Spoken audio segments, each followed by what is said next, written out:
Hello everybody, and I hope you're having a fantastic day. And in this video I'm going to be talking about the box spawns that came out with Mani and her gear surrounding her. They came out with this pretty, I'd say a bit early, considering that people probably already willed for this and need to take a break. But no, they're like, hey, here's a new one, congrats, you got the monster, here's a box spawn for you.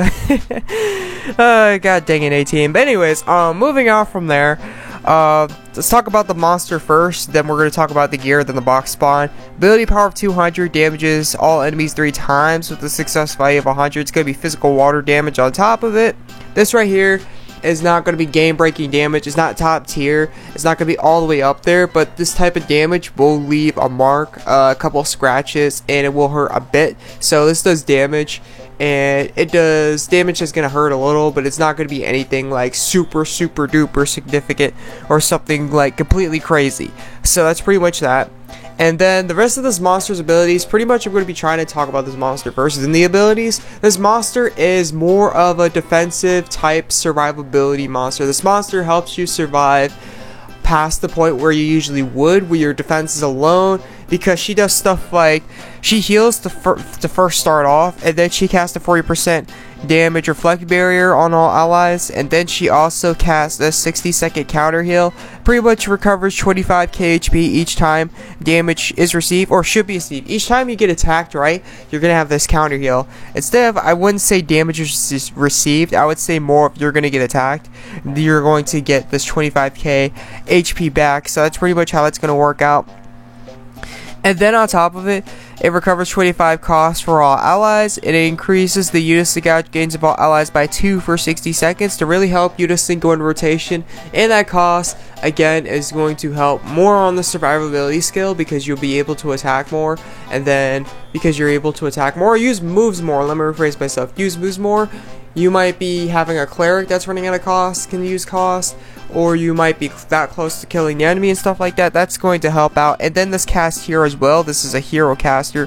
Hero is debatably or argumentably one of the best buffs in the game. The reason I'm saying it's argumentably is because for some things, people are not going to really be like, hero is the best option because the reduced healing effects by 70. Not everything. In fact, most of the time, hero is more good than less good, but for some occasions, in some scenarios, hero is really not all too recommended. It really depends.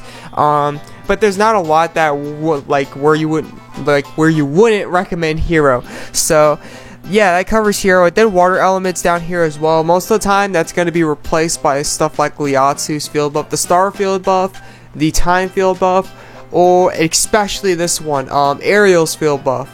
That one is overall the best field buff in the game.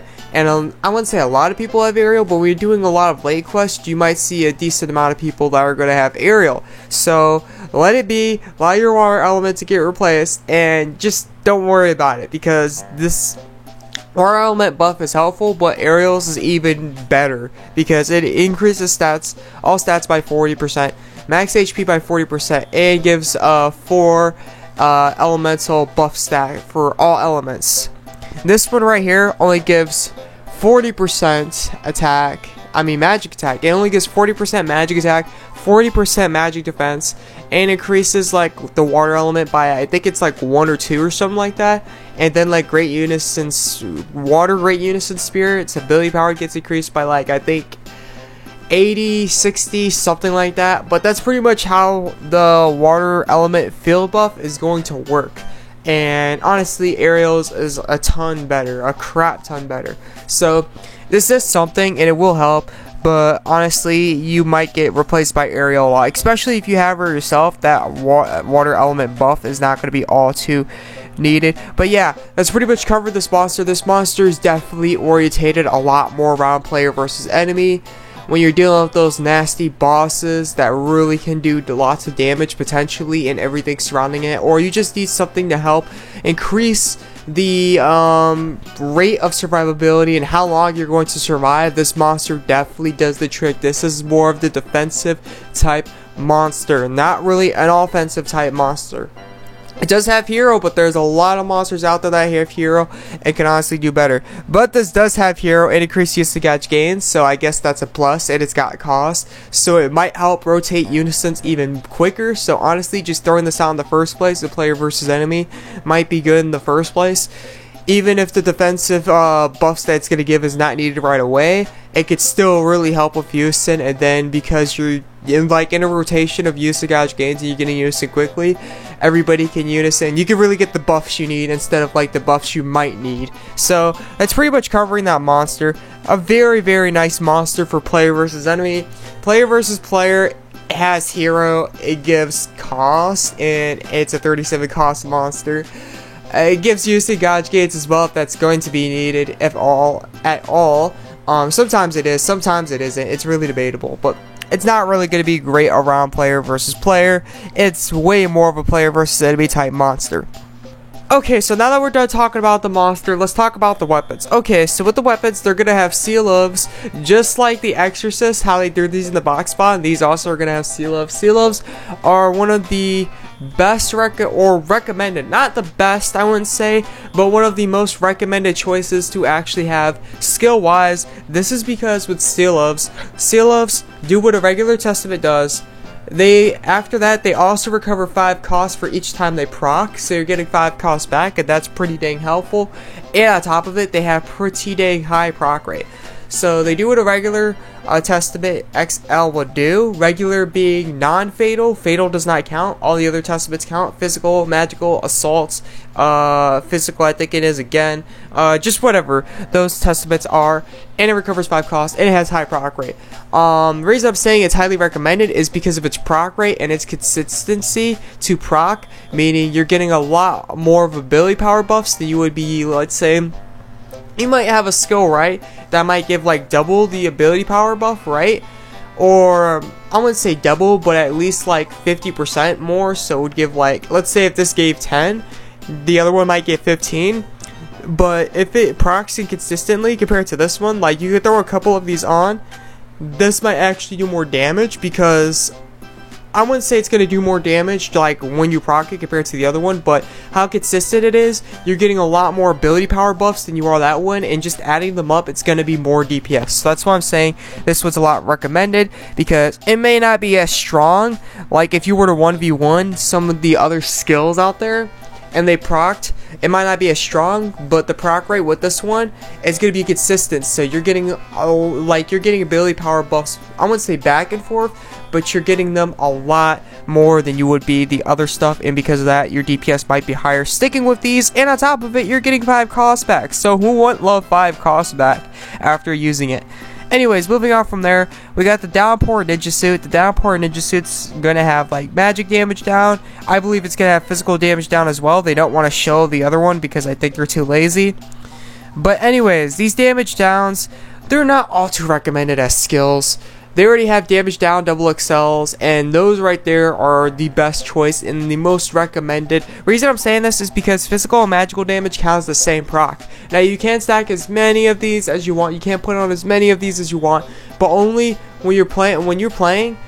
And you have these on, only 2 will activate. So either physical, 2 physicals, 2 magicals, or a physical and magical will activate, because they actually count as the same skill. I know it's kind of weird, but they count as the same skill, and only 2 of these will activate. So personally, I think a damage down would work a lot better than having a physical and magical damage down, but they are 37 costs, so they are the highest cost of the game. Higher the cost, the more stats they're going to give, and the weapons do only go up to 36 costs as well, so they do give a lot more stats, and they're water elements. So on top of it, if you need water element stuff, I would recommend looking into these armors. If you don't need water element stuff, I wouldn't recommend looking into these armors. The reason I'm saying that is because very soon, if you're just looking for really high stats, eventually, soon, they came out with it in Japan. They have reflection, double XL, 37 cost armors, so you can expect to see those. If you really want armors, well, it's not really up to you since it's the box spawn, but if it was up to you, I would recommend waiting for those instead. They will have lower proc rate,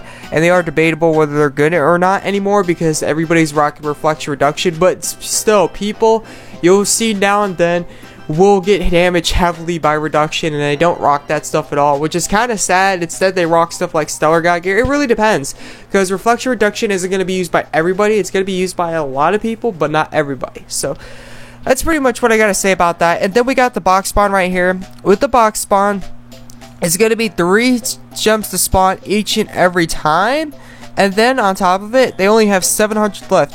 Out of everything they have in here, they only have 700 left. That normally would not look worth it whatsoever, because most, if not almost everything, only 19 out of 700 of these are feature gear that we're actually looking forward to actually spawning. So it seems right away like it's absolutely not worth it. The weird thing about these box spawns is they sort of have, like, they don't talk about it, and it's kind of stupid. They don't even have a spawnable rates. They don't even have a spawnable rates right here or anything.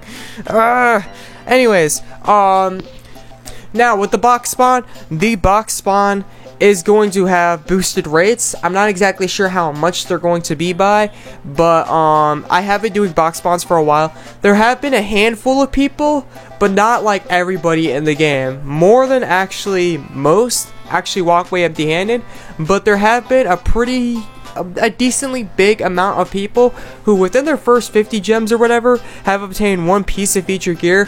Keep in mind though, it's going to be random if you're going to be spawning this. Second of all, on top of it, as I said, like a decent amount of people. So actually, I think more than less actually walk away empty-handed from doing this. So keep that in mind when you're doing box spawns, is this is going to be something that free-to-plays could get lucky on. This is more of the high risk, high reward. If you really want a shortcut to becoming pretty dang strong, this might be the way, but this is high risk, high reward, so keep that in mind. If you really want to get risky with it, if you really want to gamble, this is probably more of where it's going to be recommended, because unlike the treasure spawn, you actually have a chance to actually get some of the gear within the gear spawn, unlike the treasure spawn. So yeah, if you're trying to get lucky, this is where I recommend it the most, because you will have a decent shot. It's not going to be guaranteed, but there's actually a decent shot at actually getting something featured within here. So if you really want to try to get lucky with this, you absolutely can. This is one of the spawns I recommend, but you're gonna have to have at least, I say, around 40 gems or something like that before I would recommend even touching the spawn in the first place, because that's usually where people would start to get lucky. If not, if you already get lucky within your first 15, whatever gems before 40, that's where I probably would stop, because you're probably not going to get any more feature gear past that. You might get like 1 or 2, but you have to get even more luckier, and that's where your luck starts really decreasing. So that's pretty much everything I wanted to talk about the box spawn. Thank you for tuning in, and thank you for watching, and I hope this helped out. This is the Azrath, and I'll catch you in the next video. I'm out. Peace.